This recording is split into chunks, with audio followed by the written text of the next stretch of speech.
Hello again, everybody. I hope you're not bored of me yet. At least I'm supplementing myself with exciting people. This is, I think, going to be a great presentation for people who are interested in leadership. And let's face it, who isn't? We all kind of need to learn how to do it better. I was always amazed that people kind of, it has to be taught. It's not something that comes naturally. So we've got Ed here he's actually in Alabama at the moment, but he lives in Pennsylvania.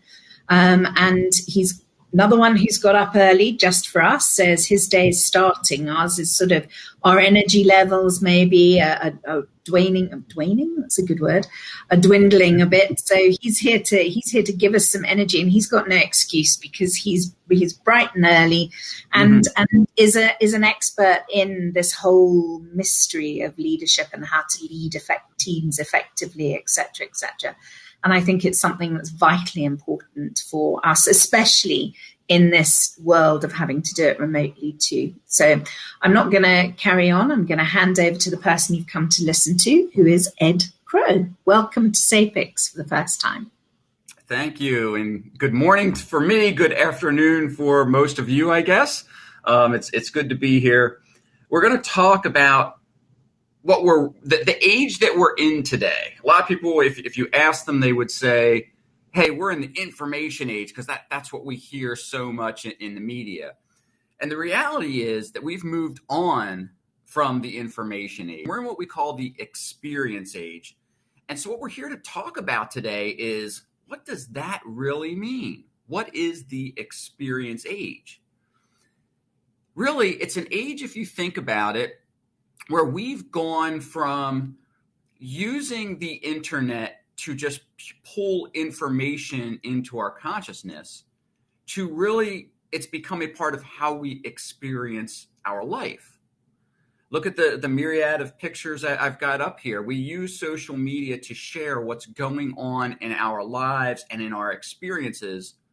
And so by extension, the folks that we're connected to on social media, we're connected to their lives and their experiences, and we're almost living vicariously through them. Well, how does this all come back to the workplace and our ability to lead?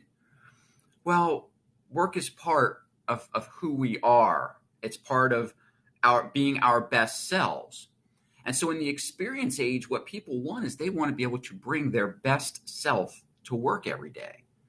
And so as leaders, we have to ask ourselves, what can we do to help folks bring their best self to work every day?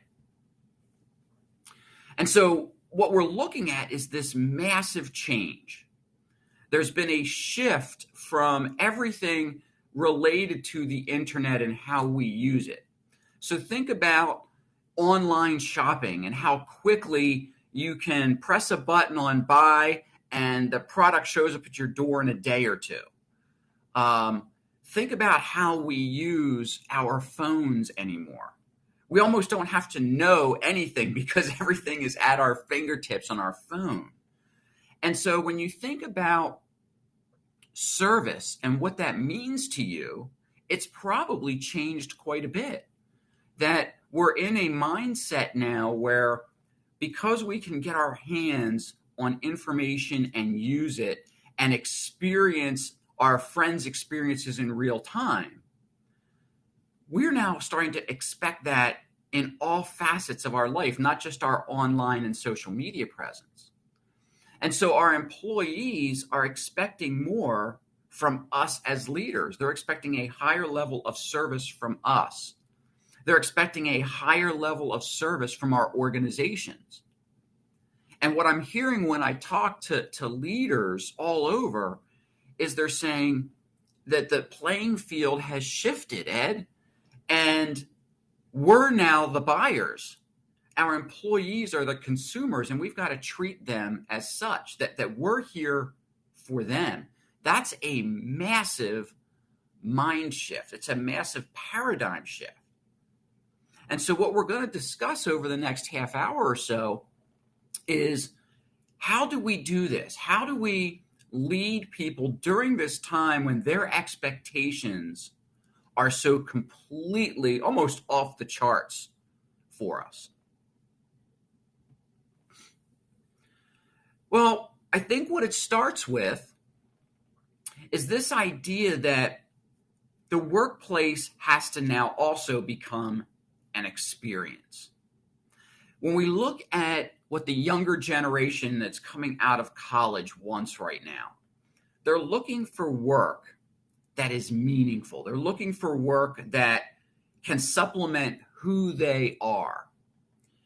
And again, this is different. They don't view work as simply a job, a way to earn money to pay bills.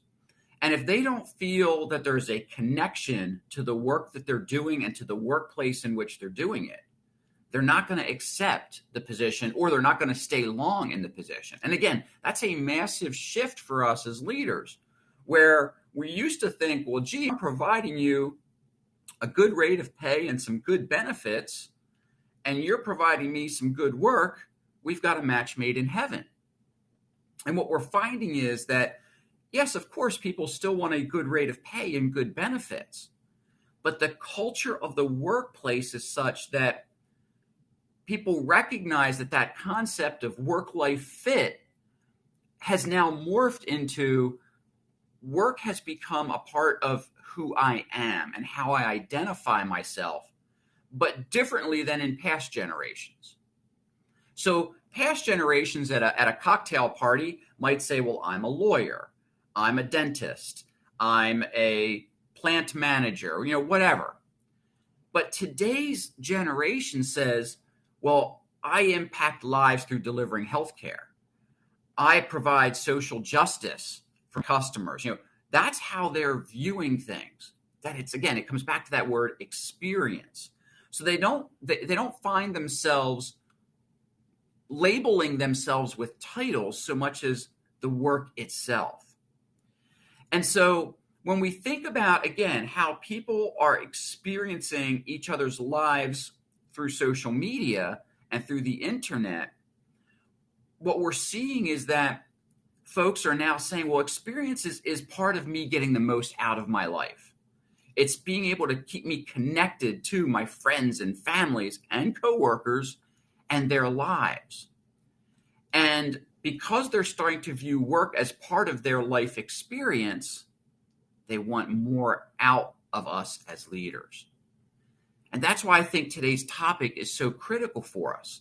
How do we lead our people in time in this new age? And we're just in the infancy of the experience age right now. So this concept is going to continue to not only gain traction, but as more and more of Generation Z graduates from college, graduates from tech schools, enters the workforce, we're going to see more of a demand for this. And so when people ask me, well, gee, Ed, what do we do about this? My easiest answer is we have to give them a true work experience that they can be proud of, that they can grab hold of, if you will, and make it a part of their psyche, because that's what they're expecting. And so for us as leaders, wow, what we're being asked to deliver on is a lot more than just, hey, here's the mission of our company and here's the vision and come along with me, right? Yes, that's still there. We still have to sell the folks on that. But along the way, there has to be the idea of an experience has to happen.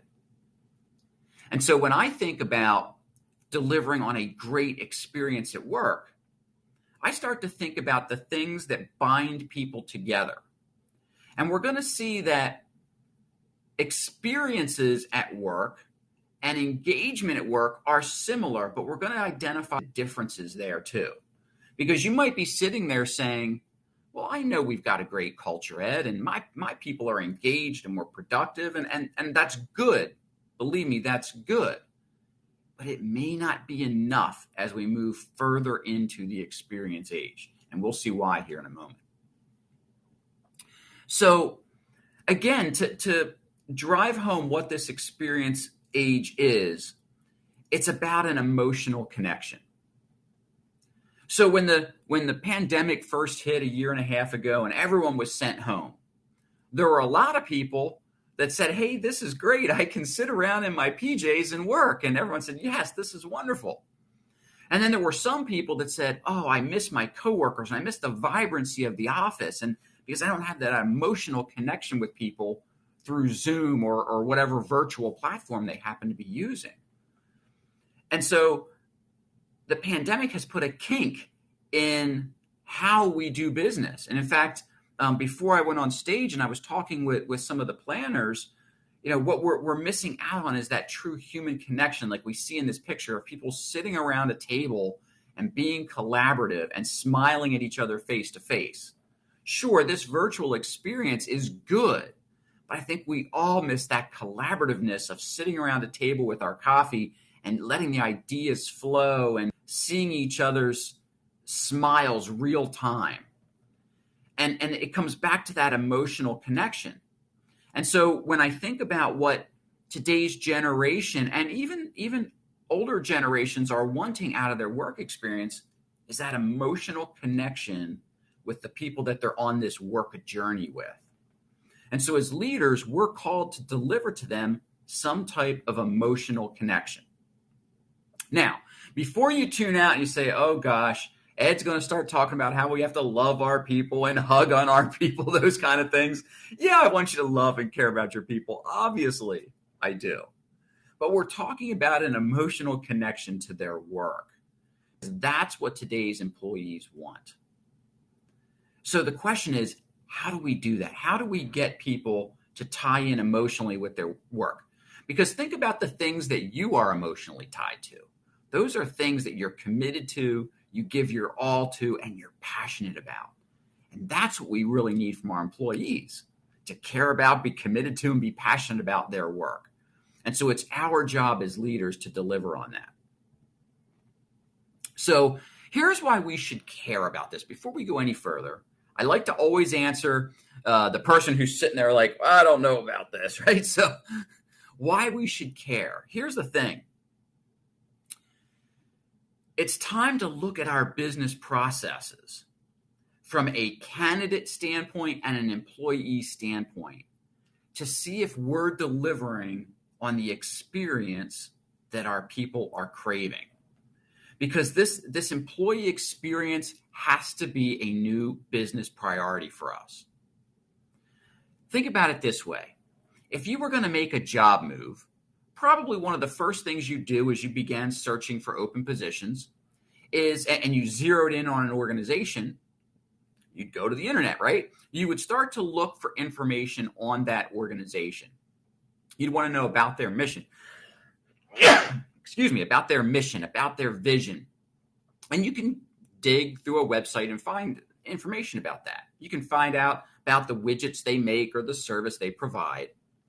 But then after that, you're going to start asking yourself, I wonder what it's really like to work there. Companies that embrace the experience age put that vibe out on their web pages, on their their social media profiles and things, so that when candidates click on there, they can get the vibe of maybe there's an interview with several employees about what life is like there. Maybe there's short videos of the last team building experience that you did live. Maybe there's videos of life in your office, those kinds of things that immerse people into your workplace. That's what's going to drive your candidate experience. And so in this day and age where good help is hard to find, right? Everyone I talk to is hiring and everyone is struggling to hire good people. Some of that comes back to the people that we want are already employed. And so we have to be able to show them that the experience of working with us is better than the experience that they're having currently. And savvy companies are doing that. And we're going to look at a couple of examples here in a little bit.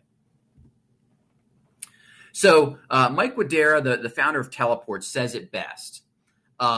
He believes that this idea of the experience age is not just the pulling into the information, but how we choose to consume it. So when you think about how you choose to consume your information, what outlets are you going through? Are you using a Twitter newsfeed? Are you keeping up with friends via Facebook or Instagram? Are you professionally networking on LinkedIn or one of the many other social media sites that are out there? And the question I want you to think about is, when you get onto your social media profile, what is it that you're doing with it? Are you asking friends about this great vacation they're on and what they're doing, and about a video that they've shared? Do you follow companies who are sharing great content or other leaders who are sharing great content? And what is that content? I'm willing to bet it's more than just words on a page, that it's video snippets. It's maybe even these folks in a car for 30 seconds giving some thought-provoking information. So how we're consuming information and using it has vastly changed. And so you're going to hear me keep weaving through that in our time together today, because it's the biggest pivot that we've seen in moving to the experience age of how people are using the internet to gather information in and immerse themselves into that information. And that's really the change, is that immersion into the information. And so to bring it back to the workplace and our leadership is, how do we get our people immersed into their work experience such that, yes, we all have to work, and work is a 4-letter word, but how do we immerse ourselves in it to the point that we're passionate about what we do? That's our new calling as leaders. That's what our people are asking for, is show us how to be passionate about it. Give us a workplace that we can be passionate about. And so I was just watching a program on human evolution. And one of the fascinating things about our evolution as a species is that most scientists agree that not only are we still evolving, but that we are evolving at a faster rate. And they're actually scared by it. They're saying that our brains are evolving due to our use of information and what we choose to retain and how we choose to pull it in, obviously through social media and the internet. And that's a huge concept. And I can't stress that enough, because a lot of times when I talk about this topic, people say, well, yeah, this is a passing fad. I'm not convinced that it is. In fact, I'm convinced that, and we've seen through the pandemic, the power of these social media platforms to keep us connected to one another when we cannot be physically present there. And a lot of companies were struggling with this idea of, gosh, I got all these people that are working remote now. How do I keep them engaged? Whereas companies who embraced the experience age and understood that work and the experience of work is found in the work itself and not just in the 4 walls of the company, they're the ones that are not worried about losing people to disengagement because they're remote, because the work itself is part of the experience. Now take a look at this. I know I'm breaking every rule of presenting by filling a slide up with lots of text, but bear with me for a moment. I want you to run some comparisons here, okay? Take a look at some of these old rules of employee experience. Many of you probably have worked in workplaces, or do still, that do an annual engagement survey. And all that does, while it's good information, it's a once and done snapshot, really, of where people are in their view of work. But the new rule says, yeah, but it's more than that. It's a holistic view. So how often are we touching base with our people? Are we running small focus groups with our teams to address problems, concerns, questions, ideas, rather than that once a year? And I get, if you're in an extremely large organization, maybe it's not feasible to have regular focus groups due to time or budget constraints. But we have to think about something more than just that once a year I fill in a survey monkey about how my work experience is going. And then take a look at culture, okay? Many companies don't realize even what their culture is. In fact, I had a leader of a large organization tell me, we don't really have a culture around here. And I shook my head and said, yeah, you do. You just don't know what it is. Every workplace has a culture, right? But companies that are embracing the experience age are using tools to measure their culture and to actively improve it.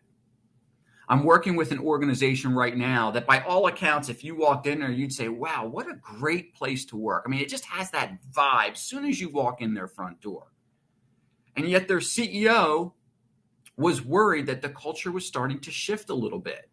And yes, they're growing, and so the culture is going to change, but he was concerned it was shifting in a way that was going to harm the company. So even though all indices are great, they've got great employee retention, they don't have problems finding talent, people want to work at this organization, they're growing their customer base, their customers love them, they've got great customer retention, and not only do they have great employee retention, but they have a large number of the people that have left actually come back. They realize the grass isn't so green over there. I want to get back in this organization. And so even though, again, they've got all these great things going on, the CEO said to me, Ed, I want to know what's really going on with our people and how we can keep sustaining the culture that we've built, even though we're growing massively right now. That's what smart companies are doing with the employee experience. Take a look a few steps down about total rewards. It used to be that total rewards were, I'd get a call from a company and say, Ed, would you do a market salary study for us so we can see how we're paying our people? And still do, and that's still valid information. But in this new experience age, what I preach to them is, okay, money's only one piece of the pie.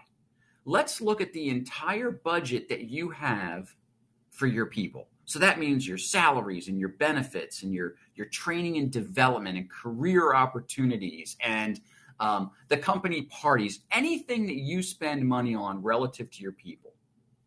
And let's look at that whole bucket and say, are we making our people's lives better with this bucket of money? If not, how do we reallot that money? Because we know that people, I always hear the argument, well, my people aren't motivated by money. Okay, well, we all need food in our bellies and clothes on our backs and a roof over our heads. So there is a certain expectation that we're going to, earn a good salary in exchange for our efforts and our results.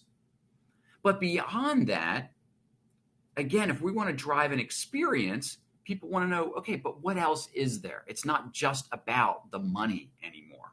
And maybe some of you aren't in Generation Z, and this is resonating with you. I know it resonates for me. I mean, if I ever gave up my consulting practice and said, I'm going to go back in-house somewhere, I'd be asking these very questions because having your own business for me is a great thing. I'm giving myself a great career experience.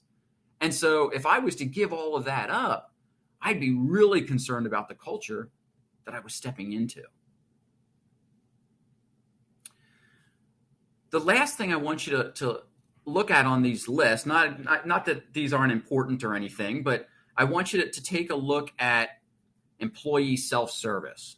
Many of you are probably in organizations that have some type of internet portal for people to gather information, okay? And that's good.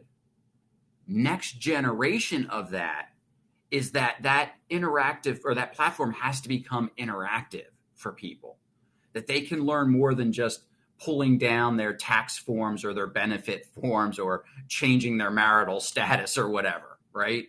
That portal has to be part of the employee's journey. So there's probably going to need to be information in there about career development opportunities, training opportunities, what they've done in the past and what they can experience in the future. And so more and more organizations that provide these self-service portals are starting to develop the technology around those things. Now, I promised you that I wanted to compare employee experience and employee engagement. Okay? They're not the same. If we take a look on the left here, the experience is the long-term redesign of our organization to put our people at the center. Engagement is a short-term fix focused on keeping people happy. So we have to recognize that, sure, we want happy employees, but there's going to be times when maybe they're not happy, and that there may be nothing that we can do about that in the short term. What we care about is their overall experience still what they want it to be, because we're all going to have a bad day at work from time to time. So the key is, where you see the three circles here, it's, can we match up the employee's needs and wants with the organization's needs and wants? That's that marriage made in heaven. That's the employee experience, okay? And so if we design our employee experience, we're selling our company's needs and wants to pull in employees, to pull in candidates for employment who have the same needs and wants and expectations. That's really where the magic sauce is. So what I want you to think about is, what is your brand promise? Think about it from a marketing standpoint. What is it that your company promises its customers? Okay. But then take that a step further. What's your employment brand promise? So in the marketplace, what's going on? I was doing some work with a large orthopedic medical practice. They had a phenomenal marketing brand. I mean, if you broke a bone and you were in their service area, that's where you went. If you had a spinal issue, you went to these docs. They were good. But their employment brand was in the toilet. People didn't like working there. The culture was bad. And what the docs realized is, if we don't change what's going on, this poor employment outlook in the marketplace is going to start to impact our brand, because our service is going to go down. And so they asked me to come in and work with them on that employment brand to resolve the issues of in-house. And a lot of it was related to the employee experience. And honestly, a lot of it came back to the docs and the way they treated their own people. Once we got that resolved, we started to see employees referring in their friends again for employment. We started to see the number of open positions shrinking because people weren't leaving the organization. It was a massive shift for them, but it was a business necessity that they shift so that they could still provide the value that their brand was promising in the marketplace. So what is your brand promise when it comes to employment? We all know we're kind of in this Me Too marketplace where candidates think it's all about me, and maybe that frustrates you. And I know, if I'm being honest, it frustrates me too. But recognizing where we're at with this experience age, we can start to understand now why, what's been driving that. And so what folks are looking for is, what's your brand promise? Can you make a promise to your employees that your competitors aren't making?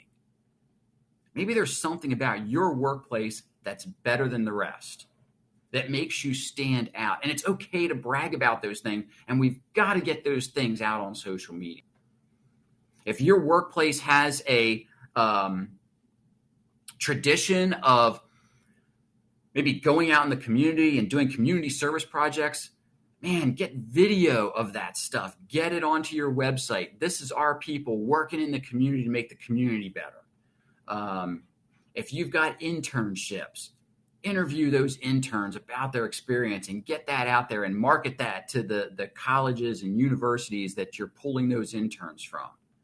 Sell your brand promise through the experiences that your existing people are having.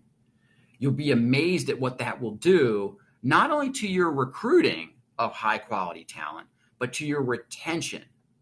Because if we go back a couple of slides where we were talking about employee self-service portals, if they get in there and start to see and recognize all the things that are happening in the organization, that's great from an experience standpoint, it provides a wow factor. Because sometimes, obviously, we all get into a rut.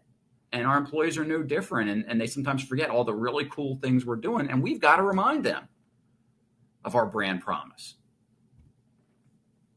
So look at two companies here. Okay, think about Nike and their "Just Do It" famous slogan. We see it on T-shirts. We see it in their ads. Okay,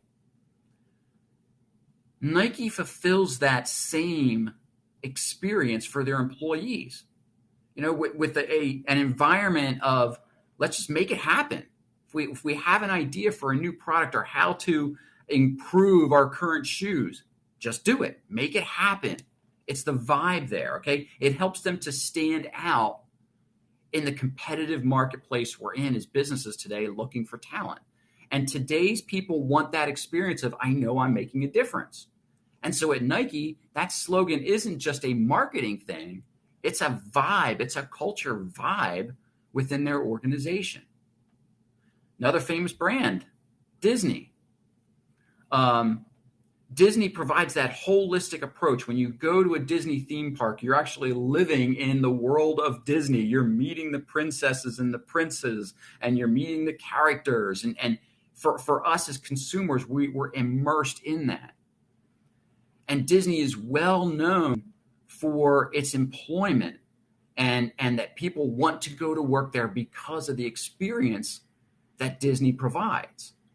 And so by providing for their employees a great experience, those employees are more willing to provide a great experience for folks who are coming into the theme parks and who want to spend their hard-earned dollars at Disney, because it all comes back to a return on investment.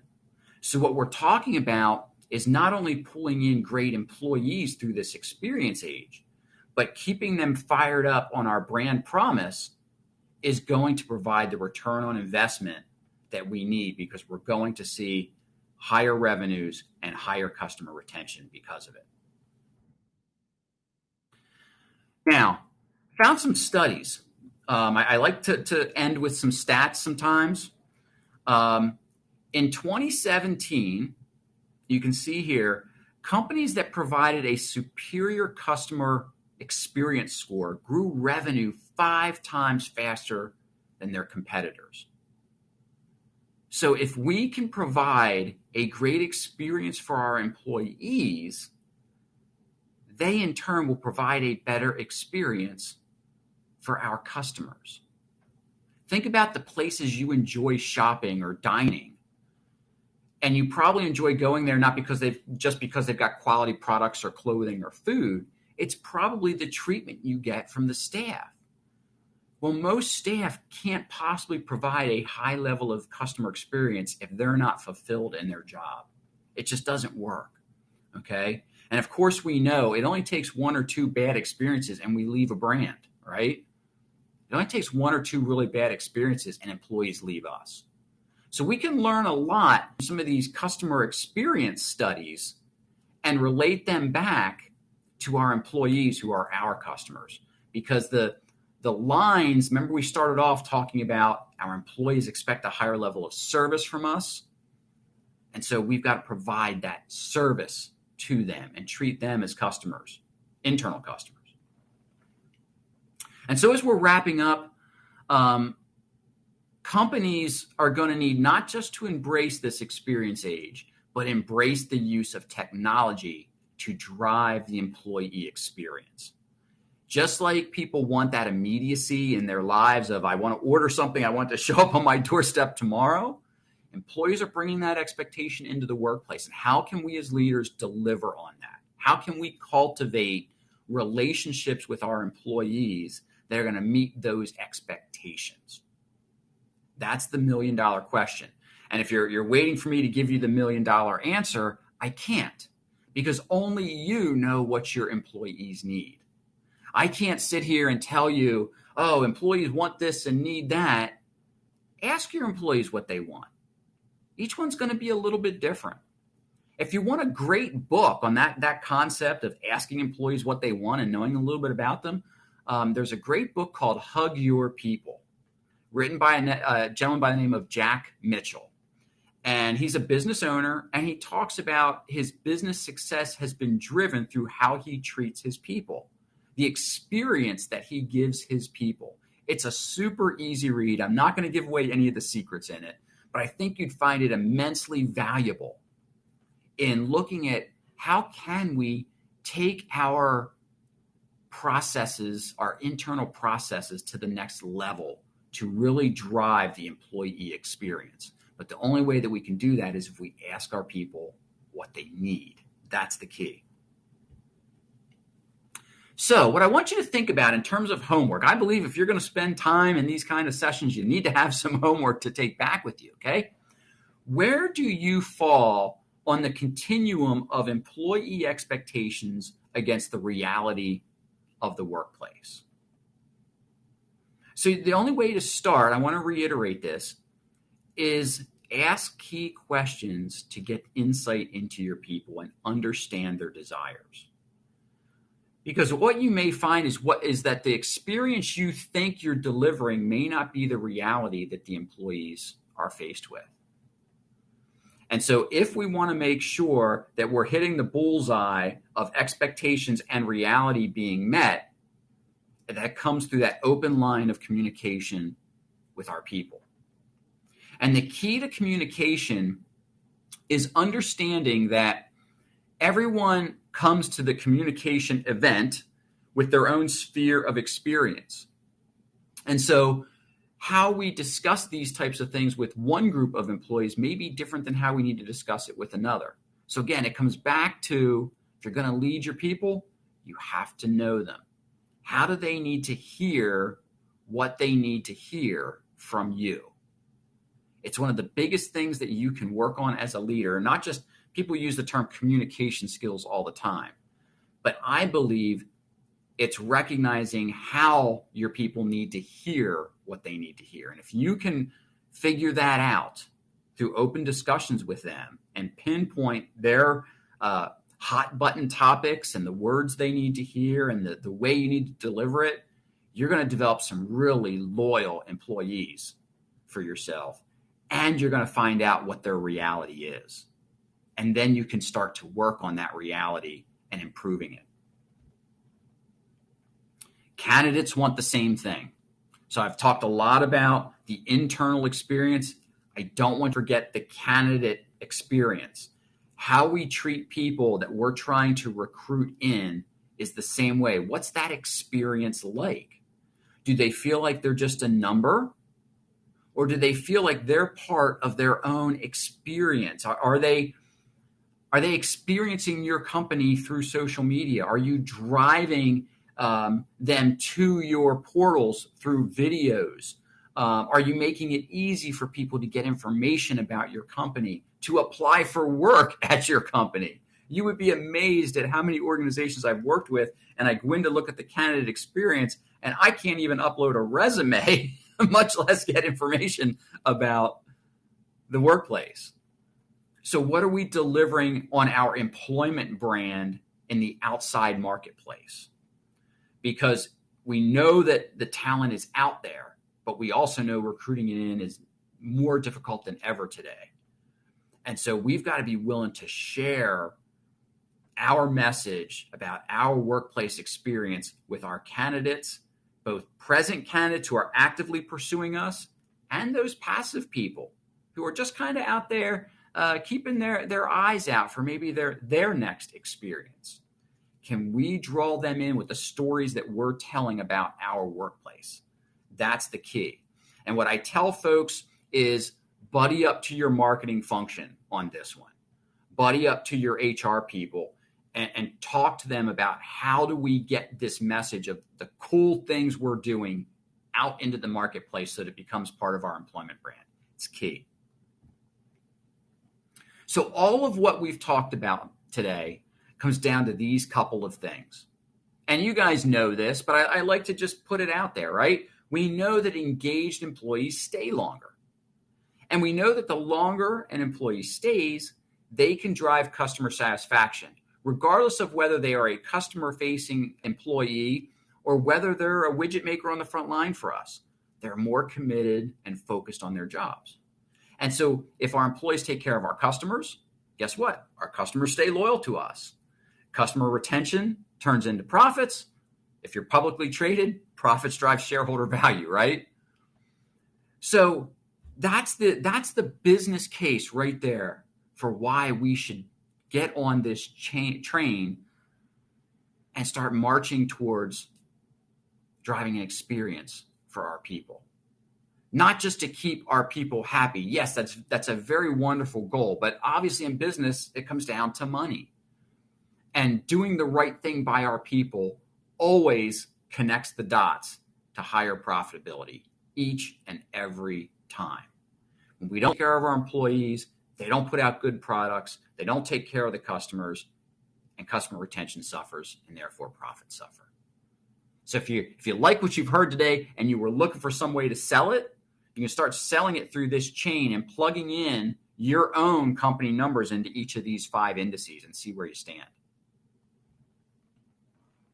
So I want to wrap up my portion right now and give all of you the opportunity to weigh in, ask questions, maybe even poke at me with some of the things that I talked about. I love having a really nice debate. So I'm going to stop sharing my screen here, and I want to go into the chat function.